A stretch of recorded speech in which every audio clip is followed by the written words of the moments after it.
ایک روزہ ایک روزہ رمضان کا کبھی سوچا رمضان کا مطلب کیا ہے؟ رمضان کو رمضان کیوں کہتے ہیں؟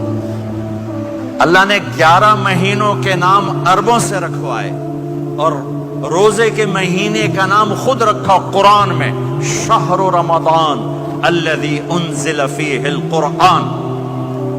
محرم، صفر، ربیع الاول، ربیع الثانی، جمادی الاولی، جمادی الثانی، رجب، شعبان، شوال، قاعدہ، ذوالحج، یہ عربوں نے نام رکھا اور رمضان پہلے سے رکھا جا چکا تھا، عربوں سے رکھوایا۔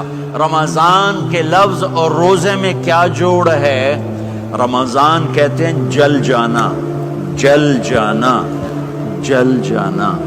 تو اس کو روزے کے ساتھ کیا مناسبت ہے کہ جب کوئی مرد عورت روزہ رکھتا ہے یا رکھتی ہے تو پچھلے 330 دن کے گناہ، آج روزہ رکھا، پٹی تیار ہو گئی، گناہ ڈال کے جلاؤ، دوسرے دن اور گناہ جلاؤ، تیسرے دن اور گناہ، چوتھے دن اور، 30ویں دن سارے گناہوں کو اللہ تعالیٰ جلا کے، راکھ کر کے، ایمان والے مرد عورت کو پاک کر کے، صاف کر کے، آخری رات کہتا ہے جاؤ بخشے بخشائے چلے جاؤ، جاؤ بخشے بخشائے چلے جاؤ۔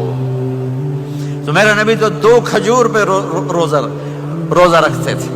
اور ایک بڑا خوبصورت واقعہ ہے رمضان کا، کہیں سے بکرے کی سری پکی ہوئی آ گئی تو آپ بڑے شوق سے کھا رہے تھے، اور ساتھ ارباز بن ساریہ بھی تھے، حضرت علی بھی تھے اور حضرت مقداد بھی تھے، 3-4 آدمی سری کھا رہے تھے۔ بلال رضی اللہ تعالیٰ عنہ آئے کہ یا رسول اللہ، سحری کا ٹائم ختم ہو گیا ہے، میں اذان دینے جا رہا ہوں، آپ کھانا پینا بند فرما دیں۔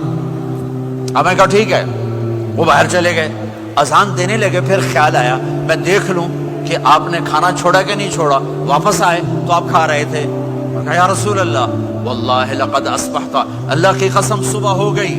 آپ نے ہاتھ پیچھے کر لیا، کہا ارے بلال، نہیں ہوئی تھی، نہیں ہوئی تھی، تیرے قسم کھانے پر اللہ نے پہلے نکال دیا اس کو کہ تیری قسم جھوٹی نہ پڑے۔ حضرت علی نے فرمایا اگر بلال قسم نہ اٹھاتے تو جب تک میرے نبی کھاتے رہتے، اللہ صبح کو پیچھے ہٹاتے جاتے۔ دیگ پک رہی تھی، ابو عبیدہ رضی اللہ تعالیٰ عنہ بن جراح وہ دیگ پکا رہے تھے، بکرا۔ آپ نے کہا ابو عبید، یہ مجھے بکرے کی دستی پکڑانا، اگلے بازو، آپ کو اگلے بازو کا گوشت پسند تھا، گردن کا گوشت پسند تھا، یہ کمر کے پٹھ کا گوشت آپ کو پسند تھا، دودھ پسند تھا، برنی کھجور پسند تھی، عجوا کھجور پسند تھی، تازہ روٹی پسند تھی۔ آپ یا تازہ کھاتے تھے یا فاقہ، توڑی طرح نہیں 8 دن پکا کے فریج ٹھوک دے ہو تو کٹ کے گرم کیتی رکھو تو کھاتی رکھو، یا آپ تازہ کھاتے تھے یا فاقہ فرماتے تھے۔ ایک دفعہ فتح مکہ پر ام ہانی کے گھر آپ نے باسی روٹی کھائی، ورنہ آپ نے ہمیشہ تازہ یا فاقہ، یا تازہ یا فاقہ۔ کبھی جس کھانے پہ رات گزر جاتی اسے نہیں کھاتے تھے، تسی ماشاءاللہ 8 راتوں جو کھدی جاندے ہو۔ ہاں،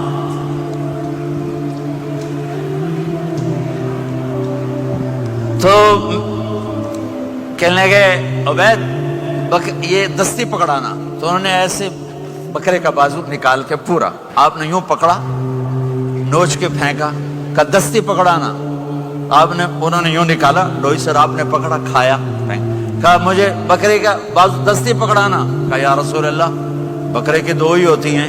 آپ نے کہا تیرا بھلا ہو جائے، اگر تو میرے کہنے پہ ڈوئی ڈال دیتا، جب تک میں کہتے رہتا اللہ مجھے نکال کے کھلاتا رہتا، اللہ مجھے نکال کے کھلاتا رہتا۔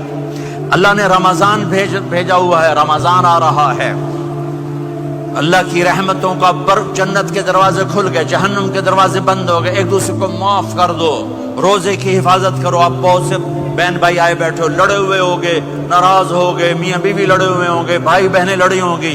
رمضان آ رہا ہے، تیاری کرو۔ جیسے حج پر جانے سے پہلے معافیاں مانگتے ہو، رمضان سے پہلے بھی ایک دوسرے سے معافی مانگو، ایک دوسرے کو معاف کرو، ایک دوسرے کو درگزر کرو، خود جا کے معافی مانگ لو، اللہ آپ کا مقام اونچا کر دے گا، مرتبہ اونچا کر دے گا۔ آخری رات اللہ تعالیٰ فرماتے ہیں جاؤ، تمہارے رات کی قیام اور دن کے روزے کے بدلے تمہیں سب کو معاف کر دیا، مانگو۔ اور ایک رات اللہ نے شب قدر بنائی، جو 1000 راتوں کے برابر کر دی. وہ آج آپ کی تو راتیں بڑی چھوٹی ہیں, 5 راتیں جاگ لو 3 گھنٹے دی بھی نہیں رات ہوندی, تو 5 راتیں جاگ لو 21 23 25 27 29, ان میں سے ایک رات ضرور شب قدر ہوگی. ایک رات کا جاگنا 80 سال کی عبادت سے بڑھیا ہو جائے گا. صرف ایک رات کا جاگنا, ایک رات کا جاگنا. ایک شرط ہے, دل میں بغض نہ ہو, نفرت نہ ہو, حقارت نہ ہو, کسی مسلمان کو حقیر نہ جانو بلکہ کسی انسان کو حقیر نہ جانو, تو آپ کی بندگی اللہ کی بارگاہ میں پہنچ کر آپ کے مقام کو اونچا کر دیں گی. تو عبادات میں ایک نماز ہے, پھر ایک روزہ ہے, پھر زکوٰۃ اور حج مالدار لوگوں کا فریضہ ہے, غریبوں کا نہیں ہے, متوسط طبقے کا نہیں ہے. تو عبادات کا جو نصاب ہے بڑا مختصر ہے. 5 نمازوں پہ کتنا وقت لگتا ہے؟ روزے سال کے بعد آتے ہیں. گنجائش ہے, بیمار و بعد میں رکھ لو, مریض